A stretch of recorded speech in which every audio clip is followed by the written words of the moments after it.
ہم آپ کی ہی عبادت کرتے ہیں اور آپ سے ہی مدد چاہتے ہیں، تو مدد کس سے چاہیں گے؟ صرف اللہ رب العالمین سے۔ سوال کس سے کریں گے؟ اللہ رب العالمین سے۔ رزق دینے والا اللہ ہے، روزی دینے والا اللہ ہے، اولاد دینے والا اللہ ہے، نعمتوں کو دینے والا بھی اللہ ہے، نعمتوں کو واپس لینے والا بھی اللہ ہے۔ تو سوال کس سے ہوگا؟ صرف اللہ رب العالمین سے۔ تو سوال بھی اللہ سے ہوگا اور عبادت بھی اللہ کی ہوگی، صرف اللہ کی۔ اور عبادت کی جو خاص علامتیں ہوتی ہیں، مثلا رکوع کرنا، مثلا سجدہ کرنا، یہ ساری عبادت کے سائنز ہیں، عبادت کی علامتیں ہیں۔ تو عبادت کی علامتیں بھی اللہ کے ساتھ خاص ہیں۔ اگر کوئی آپ دیوار کے سامنے سجدہ کریں، یعنی دیوار کو سجدہ کریں، کسی درخت کو سجدہ کریں، درخت کے سامنے رکوع کریں، کسی انسان کے سامنے آپ رکوع کریں، سجدہ کریں، تو یہ بالکل جائز نہیں ہے، کیونکہ رکوع کرنا، سجدہ کرنا یہ ایک عبادت کی علامت ہے، اور عبادت کی تمام علامتیں اللہ کے ساتھ خاص ہیں۔ تو رکوع، سجدہ، نماز، روزہ، ذکر اور ساری چیزیں صرف اللہ کے لیے کی جائیں گی۔ وَإِيَّاكَ نَسْتَعِينُ، اور ہم مدد بھی آپ سے ہی مانگتے ہیں۔ سوال، مدد اللہ سے مانگی جائے گی۔ براہ راست اللہ سے مانگنا ہمیں سیکھنا ہوگا۔ چھوٹی چیزوں کو بھی اللہ سے مانگیے۔ آپ اللہ سے بات کیجئے، جس طرح آپ بات کرتے ہیں، اپنے آپ سے بھی بعض لوگ بات کرتے ہیں، تو اپنے آپ سے بات کرنے کے بجائے اللہ سے بات کیجئے۔ یہ آپ ذہن میں رکھیے، اللہ موجود ہے، اللہ دیکھ رہا ہے، اللہ مجھ سے قریب ہے۔ اللہ نے فرمایا وَإِذَا سَأَلَكَ عِبَادِي عَنِّي فَإِنِّي قَرِيب، دوسرے پارے کی آیت ہے، اس کی تشریح انشاءاللہ کل کروں گا، میں ایک نکتہ بتاؤں گا اللہ نے چاہا تو، کہ جب میرے بندے آپ سے میرے بارے میں پوچھیں تو آپ بتا دیں کہ ہم ان سے قریب ہیں۔ تو اللہ ہم سے کہہ رہے ہیں کہ ہم تم سے قریب ہیں، تو پھر ہمیں دور جانے کی ضرورت نہیں ہے نا۔ ہم جب اللہ قریب ہے تو اللہ سے بات کریں گے۔ سارے انسان دور ہیں، ساری مخلوقات دھوکہ دیتی ہیں، ساری مخلوقات ایسی ہیں جو آپ کا ساتھ چھوڑ دینے والی ہیں، لیکن اللہ کی ذات ایک ایسی واحد ذات ہے جو ہر وقت آپ کا ساتھ دینے والی ہے۔ اللہ کی ذات ایک ایسی ذات ہے جو آپ کو ایمان کی طرف بلا رہی ہے، جنت کی طرف بلا رہی ہے۔ دنیا اور دنیا داری تو دوزخ کی طرف بلاتی ہے۔ تو ہمیں اللہ کی طرف جانا ہے، اللہ سے مانگنا ہے۔ تو دعا بھی اللہ سے، سوال بھی اللہ سے۔ اس کے علاوہ صراط الذین انعمت علیہم، اس میں ان لوگوں کا ذکر ہے کہ جن کے ساتھ ہمیں شریک ہونا ہے، ہمیں کن لوگوں کو فالو کرنا ہے اور کنہیں فالو نہیں کرنا ہے۔ سورہ فاتحہ میں ہی بتا دیا گیا، خلاصہ، بریفلی، تفصیل تو پورے قرآن میں موجود ہے۔ فالو کرنا ہے ہمیں صراط الذین انعمت علیہم، ان لوگوں کا راستہ فالو کرنا ہے جن پر اللہ نے انعام کیا۔ اب وہ کون سے لوگ ہیں؟ اسے دوسری جگہ اللہ نے فرمایا النبیین والصدیقین والشہداء والصالحین، کہ نبی ہیں، انبیاء کو فالو کرنا ہے، پروفٹس کو فالو کرنا ہے، جو معصوم ہوتے ہیں، گناہ ان سے ہو نہیں سکتے، وہ انبیاء علیہم الصلاۃ والسلام ہے، انہیں فالو کرنا ہے۔ والصدیقین، اور صدیقین کو فالو کرنا ہے، اور صحابہ کرام کو فالو کرنا ہے۔ والشہداء، اور جو شہید ہو گئے اللہ کے راستے میں ایمان اور اعمال صالحہ کے ساتھ اللہ کے لیے لڑتے ہوئے شہید ہوئے، ان شہداء کو فالو کرنا ہے۔ والصالحین، اور نیک لوگوں کو فالو کرنا ہے، اچھے لوگوں کو فالو کرنا ہے، سلف صالحین کو فالو کرنا ہے، کہ ان حضرات وہ حضرات ہیں جو کتاب و سنت کے مطابق عمل کرتے ہیں۔ ہم انہی حضرات کے راستے کی طرف ہدایت کی دعا اللہ سے ہر نماز میں مانگتے ہیں، صراط الذین انعمت علیہم۔ اور کن لوگوں کے ساتھ نہیں ہونا ہے؟ غیر المغضوب علیہم ولا الضالین، ان لوگوں کا راستہ نہ دکھائیے یا اللہ، ہمیں ان لوگوں کو فالو نہیں کرنا ہے جو مغضوب ہے، مغضوب علیہم۔ مغضوب علیہم کا کیا مطلب ہوتا ہے؟ جن پر اللہ کا غضب نازل ہوا، جن پر اللہ کا غصہ نازل ہوا۔ یہ کون لوگ ہیں؟ مفسرین نے بتایا کہ یہود ہیں۔ تو یہود کیسے ہو گئے مغضوب علیہم؟ ان کے پاس علم موجود تھا، تورات کا علم تھا، تورات میں مذکور تھا کہ محمد رسول اللہ صلی اللہ علیہ وسلم آخری نبی آئیں گے، لیکن انہوں نے ریجیکٹ کر دیا، علم ہونے کے بعد بھی عمل نہیں کیا۔ تو جو لوگ علم ہونے کے باوجود اللہ کی نافرمانی کرتے ہیں، عمل نہیں کرتے، وہ مغضوب علیہم ہیں، ان پر اللہ کا غضب نازل ہوتا ہے۔ تو ہم سب پناہ چاہتے ہیں ایسے افراد میں ہم داخل نہ ہوں، اور ولا الضالین، اور نہ ہی ہم ضالین میں ہونا چاہتے ہیں۔ ضالین کون ہے؟ جو لوگ گمراہ ہیں، سیدھے راستے سے بھٹکے ہوئے، یہ وہ لوگ ہیں جن کے پاس علم ہی نہیں ہے، علم کے بغیر عمل کرتے ہیں۔ اور ظاہر ہے جب علم کے بغیر عمل کیا جائے گا تو پھر بدعات داخل ہو جائیں گی، خرافات داخل ہو جائیں گی، اور آپ ادھر ادھر بھٹکنے لگیں گے، سیدھے راستے سے ہٹ جائیں گے۔ تو یہ ضالین ہے، جن میں نصارہ کو مفسرین نے ذکر کیا ہے۔ تو نہ ہمیں ایسا بننا ہے کہ علم ہونے کے باوجود ہم عمل نہ کریں، اور نہ ایسا کرنا ہے کہ ہم اندھی تقلید کریں، بلائنڈلی فالو کریں کسی کو بھی، علم نہیں ہے بس جو کر رہا ہے ہم بھی کرنے لگ جائیں، یہ بھی نہیں۔ ہمیں کتاب و سنت اور سلف صالحین کو تھامے رکھنا ہے۔ بہرحال سورۃ الفاتحہ یہ بہت اہم سورت ہے، اس کا خلاصہ مختصراً میں نے بتا دیا۔ اس کے بعد سورۃ الفاتحہ کے بعد جس سورت کی ابتدا ہوتی ہے اسے سورۃ البقرہ کہتے ہیں۔ اب بقرہ کا مطلب کیا ہوا؟ ہم نے سب سنا ہے سورۃ البقرہ، سورۃ البقرہ۔ بقرہ کا مطلب کیا ہوتا ہے؟ دیکھیں، بقرہ گائے کو کہتے ہیں، بقرہ گائے کو کہتے ہیں۔ تو اس سورت کو گائے کی سورت کیوں کہا جاتا ہے، گائے والی سورت کیوں کہا جاتا ہے؟ کیونکہ اس سورت میں بنی اسرائیل کا ایک خاص واقعہ ذکر کیا گیا ہے، جس واقعے کا گائے سے تعلق ہے۔ بقرہ سے تعلق ہے، تو اس مناسبت سے اس سورت کو سورۃ البقرہ کہا جاتا ہے۔ وہ واقعہ کیا ہے اسی پارے میں وہ یہ ہے کہ حضرت موسیٰ علیہ السلام کے دور میں بنی اسرائیل میں ایک شخص کا قتل کر دیا جاتا ہے، یعنی ایک شخص کو قتل کر دیا جاتا ہے، اور کس نے قتل کیا، قاتل کون ہوتا ہے یہ معلوم نہیں چلتا ہے۔ تو بنی اسرائیل کے لوگ آتے ہیں اللہ کے نبی حضرت موسیٰ علیہ السلام کے پاس، اور آ کر عرض کرتے ہیں کہ اے موسیٰ علیہ السلام، ہمیں اس کے قاتل کا پتہ ہی نہیں چل رہا ہے کہ کس نے اسے قتل کر دیا ہے، آپ اللہ رب العالمین سے دعا کریں کہ ہمیں قاتل کا پتہ بتا دیں۔ تو حضرت موسیٰ علیہ السلام دعا کرتے ہیں، دعا کرنے کے بعد اللہ رب العالمین کی طرف سے حکم ہوتا ہے کہ ان سے کہو کہ ایک گائے کو ذبح کریں، اور پھر ذبح کرنے کے بعد اسی گائے کے ایک حصے سے اس مقتول کو، یعنی جو مر چکا ہے جس کا قتل کیا گیا ہے، اس کے باڈی میں ٹچ کریں۔ تو اس سے ہوگا یہ کہ وہ انسان دوبارہ زندہ ہوگا اور یہ بتا دے گا کہ قاتل کون ہے، مجھے کس نے مارا، اور بتا کر پھر مر جائے گا۔ تو یہ ایک معجزہ تھا جسے حضرت موسیٰ علیہ السلام کے ذریعے صادر کروانا تھا اللہ رب العالمین کو۔ تو ایسا ہی ہوا، پھر پوری تفصیلات ہے، چونکہ یہ مجھے خلاصہ بیان کرنا ہے تو میں زیادہ ڈیٹیل میں نہیں جاؤں گا۔ بڑے آسانی سے، ایسا نہیں ہوا انہوں نے ذبح کیا، جو بنی اسرائیل کی عادت ہے وہ عادت کیا تھی میں ابھی بتاتا ہوں آپ کو۔ تو ہوا یہ کہ ذبح کیا ان لوگوں نے آخر میں، اور پھر اس گائے کے ایک حصے سے اس مقتول کو ٹچ کیا اور وہ مقتول زندہ ہوا اور قاتل کا پتہ بتا دیا۔ تو یہ کرانے کا ایک یہ جو معجزہ تھا، اس کا ایک خاص مقصد بھی تھا اللہ رب العالمین کا۔ ایک مقصد تو بہت بڑا یہ تھا کہ بہت سے لوگ بنی اسرائیل میں ایسے تھے جو بعث بعد الموت کے قائل نہیں تھے، یعنی موت کے بعد ہم دوبارہ زندہ ہوں گے آخرت کے لیے، اس کا عقیدہ نہیں تھا ان کے یہاں۔ تو اللہ رب العالمین نے اس معجزے کے ذریعے انہیں دکھایا کہ دیکھو جس طرح اس گائے کو تم نے ذبح کر دیا تھا، یہ گائے مر چکی تھی لیکن اس کے بعد اللہ نے اسے دوبارہ زندہ کیا، تو اسی طرح تم کو بھی زندہ کر دینا یہ کوئی بڑی بات نہیں ہے اللہ رب العالمین کے لیے، اللہ بڑی آسانی سے ایسا کر سکتا ہے۔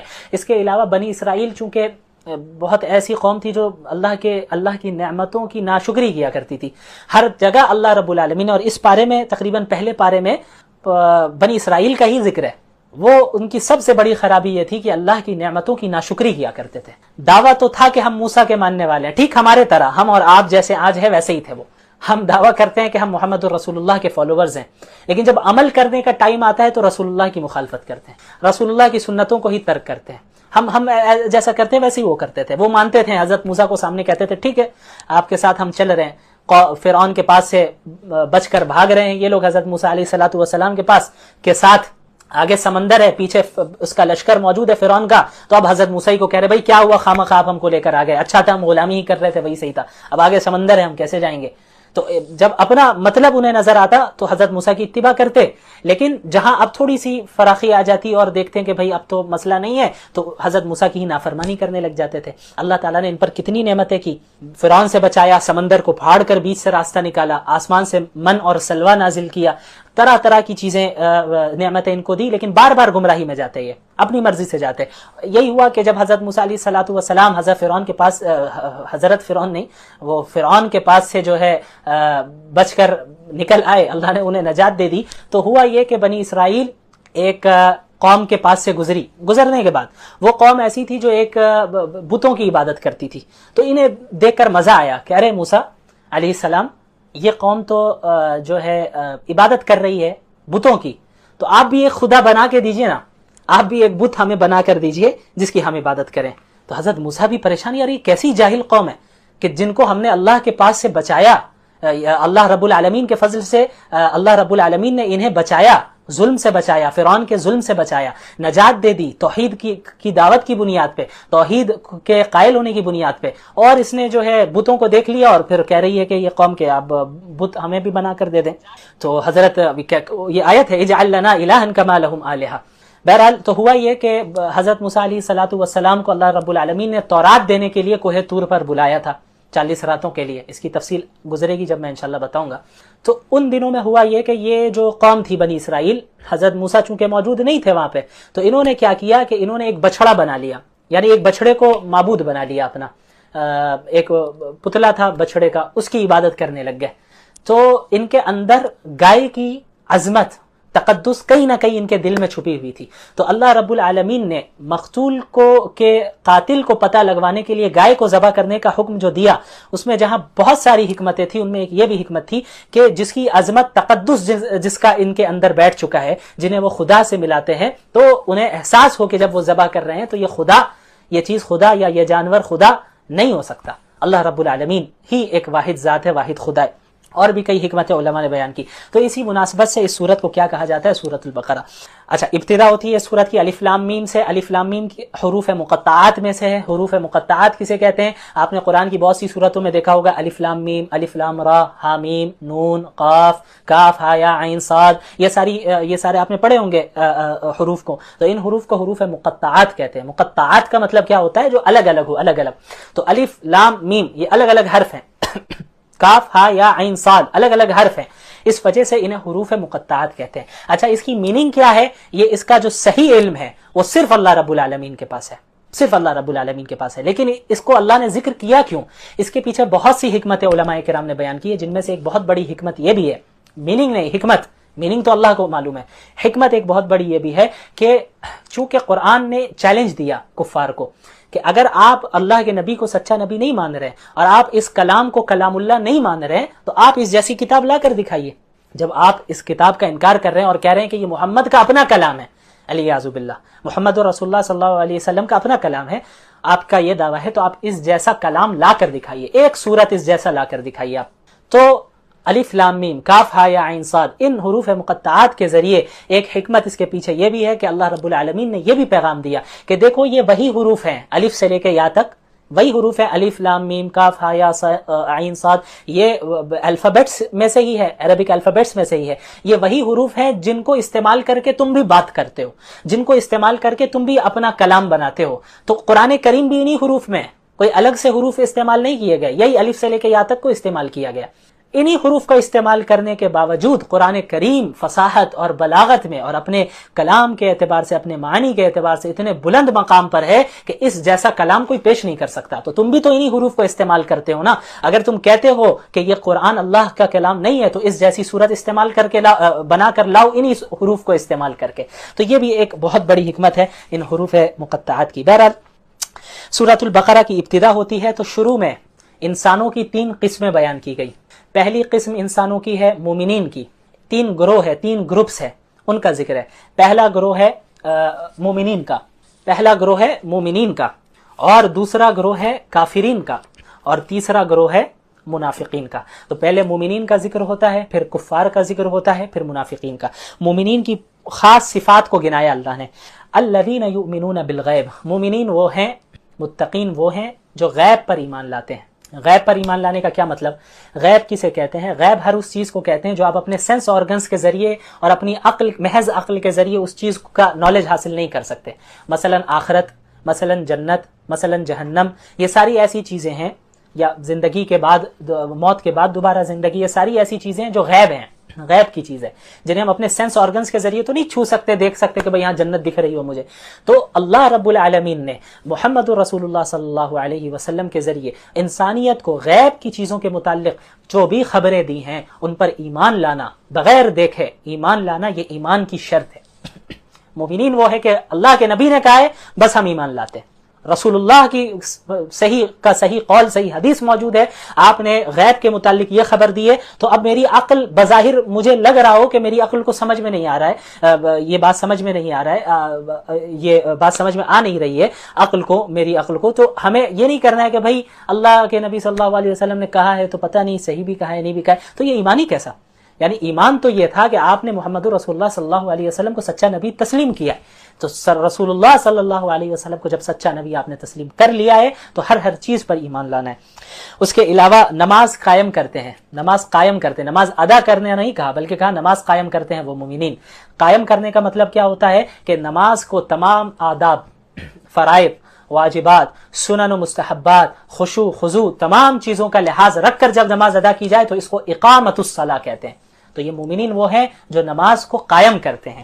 تیسری چیز زکوٰۃ ادا کرتے ہیں، اپنے مال سے خرچ کرتے ہیں اللہ کے راستے میں، غریبوں پہ خرچ کرتے ہیں. تو یہ وہ اوصاف ہیں جن پر جو ہے ایک مومنین کو کیا ہے متصف ہونا چاہیے، اور پچھلی کتابوں پر بھی ایمان لاتے ہیں، قرآن پر بھی ایمان لاتے ہیں، اور آخرت پر بھی ایمان رکھتے ہیں۔ اس کے بعد کفار کا ذکر ہوتا ہے کہ بھائی جو کفار ہیں وہ تو ہٹ درمی میں انکار کر رہے ہیں، وہ تو مان ہی نہیں رہے، تو پھر اللہ رب العالمین نے اللہ کے نبی کو بتا دیا صلی اللہ علیہ وسلم کہ آپ ان کے پیچھے جتنی کوشش کر رہے ہیں، آپ صلی اللہ علیہ وسلم پریشان ہوتے تھے کہ کفار بھی ایمان لے آئے، وہ بھی بچ جائیں، وہ بھی جنت میں جائیں، وہ جہنم کی آگ سے بچ جائے، آپ کو فکر تھی، آپ بہت پریشان ہوتے تھے۔ تو اللہ نے فرمایا سواء علیہم اانذرتہم ام لم تنذرہم لا یؤمنون، کہ یہ ان کے لیے برابر ہے، آپ ان کو اللہ کے عذاب سے ڈرائیں یا نہ ڈرائیں، وہ ایمان نہیں لانے والے ہیں، وہ ایمان نہیں لانے والے ہیں۔ تو ان کے بدعمالیوں کے نتیجے میں، ان کے غلط عقائد اور غلط کردار اور غلط حرکتوں کے نتیجے میں ان کو دنیاوی سزا ہی یہ ملی ہے کہ ان کے دلوں پر، ان کے کانوں پر مہر لگ چکی ہے اور آنکھوں پر پردہ پڑ چکا ہے، تو حق کو وہ قبول نہیں کر سکتے۔ اپنی آنکھوں سے دکھ تو رہا ہے، حق بات سن تو رہے ہیں، لیکن حق کو وہ قبول نہیں کریں گے۔ تو یہ کفار کا ہے، تو ان کے لیے اللہ نے عذاب کا وعدہ کیا ہے۔ اس کے بعد پھر منافقین کا ذکر ہوتا ہے، اور کثرت سے ان کے برے اوصاف کو، ان کی صفات کو بیان کیا جاتا ہے۔ منافق کسے کہتے ہیں؟ منافق وہ شخص ہوتا ہے جو اپنے دل میں کفر کو چھپا رہا ہو، اندر سے ہے کافر، اندر سے اللہ اور اس کے رسول پر ایمان نہیں رکھتا، اندر سے مسلمان نہیں ہے، لیکن مسلمانوں کے سامنے وہ مسلمان بنتا ہے کہ بھائی ہم بھی مسلمان ہیں، ہم بھی اللہ کو مانتے ہیں، اللہ کے رسول کو مانتے ہیں، سازش کرنے کی بنیاد پہ، تاکہ سازش کرے اور مسلمانوں کے سامنے اپنا بنے اور پھر کفار کے سامنے پیچھے جا کر سازش کرے۔ تو ان کے برے اعمال کا اور ان کے بری حرکتوں اور بری صفات کا ذکر کیا گیا۔ دھوکہ دیتے ہیں، جھوٹ بولتے ہیں، زمین میں فساد پھیلاتے ہیں، قلبی دلی بیماریوں میں مبتلا ہے، حسد، کینہ، تکبر، اللہ کے احکامات اور دین کا مذاق اڑاتے ہیں۔ کتنے آج بھی لوگ ہیں اللہ کے رسول کا علیاذ باللہ مذاق اڑاتے ہیں، مسلمانوں کا مذاق اڑاتے ہیں، ارے مسلمان سارے بیکورڈ ہیں اور مسلمان یہ ہے تو وہ ہے۔ تو ہمیں گھبرانے کی ضرورت نہیں ہے، مایوس نہیں ہونا ہے، ہمیں اس دنیا میں صبر کرنا ہے، آخرت ہمارے لیے ہے۔ وَسَيَعْلَمُ الْكُفَّارُ لِمَنْ عُقْبَى الدَّارِ، کفار ان قریب جان جائیں گے کہ آخرت کا اچھا انجام کن کا ہے۔ دنیا میں تو مذاق اڑاتے آئے مسلمانوں کا، لیکن اب جب موت آئے گی تو سمجھ میں آ جائے گا کہ مومنین حق پر تھے اور ان کو اچھا انجام ان کا ہونے والا ہے یا ان کفار کا ہونے والا ہے۔ بہرحال مذاق اڑایا کرتے ہیں، تمسخر کرتے ہیں اور اللہ کے احکامات کو بھی اس کی تردید کرتے ہیں۔ اس کے بعد اس صورت میں، اس پارے میں حضرت آدم علیہ السلام کی تخلیق کا ذکر ہے۔ اب مختصر سا میں ذکر کروں گا، انشاءاللہ اب اس کو ختم کرنا ہے۔ حضرت آدم کی تخلیق کا بھی ذکر ہے کہ حضرت آدم کو اللہ رب العالمین نے بنایا اس زمین میں خلافت کے لیے، اپنا خلیفہ بنایا۔ وَإِذْ قَالَ رَبُّكَ لِلْمَلَائِكَةِ إِنِّي جَاعِلٌ فِي الْأَرْضِ خلیفہ۔ خلیفہ کا کام کیا ہے کہ اس دنیا میں اللہ رب العالمین کے احکامات کو وہ نافذ کرے، اللہ رب العالمین کے احکامات کے مطابق لوگوں کو بتائے کہ اللہ کے احکامات کیا ہیں، ان پر عمل کریں اور اسے زمین میں نافذ کرے۔ تو حضرت آدم کو اللہ تعالیٰ نے پیدا کیا، اور جو مشہور واقعہ ہے سب جانتے ہیں کہ حضرت آدم اور حوا علیہ السلام کو کس طرح جنت میں روکا گیا، اور پھر شیطان نے کس طرح انہیں لغزش دی، پھر وہاں جنت سے نکالا گیا اور پھر اس دنیا میں بھیجا گیا۔ تو یہ جو ہے آپ حضرات اس واقعے سے اچھی طرح واقف ہی ہوں گے، بہت مشہور واقعہ ہے، اس لیے میں بہت زیادہ ڈیٹیل میں اس میں نہیں جاؤں گا۔ تو اس کے بعد پھر اس بارے میں بنی اسرائیل کا کثرت سے ذکر ہے، ان کی جو برائیاں ہیں وہ بیان کی جا رہی ہیں کہ اللہ نے کتنی نعمتیں تمہیں دی ہیں۔ اچھا، بنی اسرائیل ہے کون؟ بنی اسرائیل حضرت یعقوب کی اولاد سے ہیں۔ دیکھیں، حضرت اسماعیل حضرت ابراہیم کے بیٹے تھے، حضرت اسماعیل بھی حضرت ابراہیم کے بیٹے تھے، حضرت اسحاق بھی حضرت ابراہیم کے بیٹے تھے۔ تو ایک نسل چلتی ہے حضرت اسماعیل سے، حضرت ابراہیم کی ایک نسل حضرت اسماعیل سے چلتی ہے، اور حضرت ابراہیم کی دوسری نسل حضرت اسحاق سے چلتی ہے، ٹھیک ہے۔ تو حضرت اسحاق کے بعد جو ان کے بیٹے ہیں حضرت یعقوب ہے، ان کی کنیت تھی اسرائیل، یعنی اللہ کا بندہ اسرائیل۔ تو حضرت اسحاق کی جانب سے جو نسل چلی ہے حضرت یعقوب، پھر اولاد یعقوب، تو اس نسل میں جتنے لوگ آئے انہیں بنی اسرائیل کہا جاتا ہے۔ تو اسی میں تمام انبیاء آتے رہے کثرت کے ساتھ۔ اچھا، حضرت ابراہیم کے بعد جو حضرت اسماعیل ہیں، ان کی جو نسل چلی، تو حضرت اسماعیل کے بعد اور کوئی نبی نہیں آئے، آخر میں ڈائریکٹ محمد الرسول اللہ صلی اللہ علیہ وسلم آئے۔ تو محمد الرسول اللہ صلی اللہ علیہ وسلم حضرت اسماعیل کی نسل سے تھے۔ تو یہ حضرت اسحاق کی جو نسل چلی، حضرت اسحاق، پھر یعقوب، اور پھر نیچے جو نسل چلی، انہیں بنی اسرائیل کہتے ہیں۔ تو ان میں کثرت سے اللہ تعالیٰ نے انبیاء کو بھیجا ہے، تو ان پر اتنی نعمتیں کی، اس کے باوجود اللہ کی نافرمانی کرتے۔ کئی انبیاء کو بنی اسرائیل نے قتل کیا، اور دعویٰ ہوتا تھا کہ بھائی ہم تو انبیاء کی اولاد میں سے ہیں، ہم تو بنی اسرائیل ہیں، ہم تو حضرت ابراہیم اور یعقوب اور اسحاق کی اولاد میں سے، ہم میں انبیاء پیدا ہوتے ہیں، تو ہم تو اللہ کے محبوب ہیں۔ تو اللہ تعالیٰ نے انہیں جو ہے ٹھیک کیا کہ بھئی اللہ کا وہی ہوگا جو عمل درست کرے گا. محض کسی خاندان میں، نبی کے خاندان میں ہو جانا یہ کافی نہیں ہے نجات کے لیے. نجات تو اسی وقت ملے گی جب عقائد بھی درست ہوں گے، اعمال صالحہ بھی درست ہوں گے، انبیاء کی اتباع بھی کرو گے. تو بنی اسرائیل نے کثرت سے جو ہے خلاف ورزی کی اور نافرمانی کی. بار بار ان کی تلقین کی جا رہی ہے کہ ان کو تلقین کی جا رہی ہے کہ سیدھے راستے پہ آؤ. حضرت موسیٰ پریشان ہو جایا کرتے تھے. چند تو ہوتے تھے افراد ایسے جو بالکل اطاعت کرتے تھے، لیکن ایک بڑی تعداد ایسی ہوتی تھی جو وقتی طور پر اطاعت کرتی اور پھر نافرمانی کرنے لگ جاتی، جو ہم اور آپ جیسا کہ آج کر رہے ہیں. تو ان کو بھی بہت اللہ رب العالمین نے ان کے متعلق بہت سی باتیں سنائی ہیں. اس کے بعد ایک بہت ہی اہم بات، چونکہ ان کا ایک بہت بڑا جرم یہ بھی تھا کہ یہ تحریف کرتے تھے. تحریف کسے کہتے ہیں؟ کہ تبدیل کر دینا. اللہ کی کتاب میں، تورات میں انہوں نے تبدیلی کی. اللہ نے آیت نازل کی ہے کچھ اور یہ بیان کر رہے ہیں کچھ کہ بھئی یہاں تورات میں یہ لکھا ہے، حالانکہ ایسا نہیں لکھا. تو قرآن کو بھی بعض لوگوں نے بدلنے کی کوشش کی، تو تحریف کرنے کی کوشش کی، لیکن قرآن الحمدللہ چونکہ اللہ نے اس کی حفاظت کا وعدہ لے رکھا ہے آج تک محفوظ ہے. پچھلی کتابوں کی حفاظت کا وعدہ اللہ نے نہیں لے رکھا تھا، تو اس میں تحریف ہو گئی، تبدیلی ہو گئی. تو تحریف کی بھی دو شکلیں ہوتی تھی. ایک یہ کہ آیت تو ایک ہی ہے، تورات میں ایک ورس، ایک آیت نازل ہوئی، اس کی آیت وہی ہے، الفاظ میں کوئی چینجنگ نہیں کی، لیکن جس مطلب میں نازل ہوئی اس کے علاوہ اپنے طرف سے مطلب بناتے، نہیں اس کا یہ نہیں، اس کا یہ مطلب ہے. تو یہ بھی تحریف ہے. اور دوسری چیز یہ ہے کہ وہ الفاظ کو بھی بدل دیا کرتے تھے. تو آج جو ہمارے پاس تورات موجود ہے، انجیل موجود ہے، بائبل موجود ہے، تو وہ اپنی اصل صورت میں نہیں ہے، اس میں تبدیلیاں آ چکی ہیں. تو یہ تحریف بھی بہت بڑا جرم تھا. تو یہ بھی وہ کیا کرتے تھے. اس کے بعد پھر وہی اس کا ذکر ہے بقرہ کا، جو میں نے پہلے ہی بتا دیا. اس کے بعد ہاروت اور ماروت کا ذکر ہے. ہاروت اور ماروت دو اچھا، یہودیوں میں ایک بہت بڑا جرم سحر کا بھی تھا. سحر کیا کرتے تھے یہ، اور آج بھی بہت زیادہ ہے ان میں کہ سحر کرتے اور سحر کے ذریعے میاں بیوی کے درمیان تفریق پیدا کرتے، سحر کر کے لوگوں کو تکلیف پہنچاتے. تو سحر کرنا کفر ہے، اتنا بڑا جرم ہے، اس کے باوجود یہود کیا کرتے تھے. تو اللہ رب العالمین نے جو آیت نازل کی وما انزل علی الملکین ببابل ہاروت و ماروت، تو اللہ رب العالمین نے ہاروت اور ماروت نامی دو فرشتوں کو ان کے یہاں بھیجا، ان کے پاس اتارا اور سحر کا علم سکھا کر بھیجا. ان کا کام یہ تھا کہ ان کے پاس جاتے اور انہیں بتا دیتے کہ بھائی سحر کا یہ بھی عمل ہے، ایسا بھی سحر ہوتا ہے، ویسے بھی سحر ہوتا ہے، یہ تمام چیزیں کفر ہیں، ان سے بچے رہنا ورنہ تم اس دین سے پھر جاؤ گے. ان چیزوں میں کوئی اختیار نہ کرنا، سحر نہ کرنا اور نہ کروانا. لیکن اس کے باوجود ان لوگوں نے وہ کیا کرتے تھے، ہاروت ماروت کے پاس جاتے ہیں اور سیکھ لیتے ہیں کہ بھئی یہاں آپ کو کیا معلوم ہے، بتائیے کون کون سی چیزیں ہیں، کس طرح سحر کیا جاتا ہے، کون کون سا عمل ہے. تو وہ بتانے سے پہلے بھی بول دیتے تھے کہ دیکھو یہ کفر ہے کرنا، میں تمہیں سمجھا دے رہا ہوں کہ یہ بھی طریقہ ہے، یہ بھی طریقہ ہے، کہ ان تمام طریقوں سے تم بچے رہو، اس لیے سمجھایا جا رہا ہے. لیکن وہ لوگ جاتے ان کے سامنے کہ ہاں آپ سمجھائیے، اور سمجھانے کے بعد سیکھ لیتے نئے نئے طریقے اور پھر سحر کرتے دوسروں کے اوپر. لیکن اللہ نے فرمایا وما هم بضارین به من احد الا باذن اللہ، یہ جان لو کہ وہ سحر کرنے والے کسی کو بھی اللہ کے حکم کے بغیر نقصان نہیں پہنچا سکتے. تو بہت سے لوگ پریشان ہوتے ہیں، سحر ہو رہا ہے. ایک تو وہم بھی بہت زیادہ ہے لوگوں میں، ہر چھوٹی موٹی چیز میں سحر ہی کسی کو ہو جاتا ہے، سحر ہے، جادو ہے، نظر لگ گئی ہے تو یہ ہو گیا ہے. تو سب سے پہلی چیز اللہ پر توکل، کہ اللہ کے حکم کے بغیر کوئی چیز آپ کو نقصان نہیں پہنچا سکتی. اللہ رب العالمین اگر آپ کے ساتھ ہے تو تمام انسانیت مل کر بھی آپ کو نقصان نہیں پہنچا سکتی. اللہ آپ کے ساتھ نہیں ہے تو تمام انسانیت مل کر بھی آپ کو فائدہ نہیں پہنچا سکتی.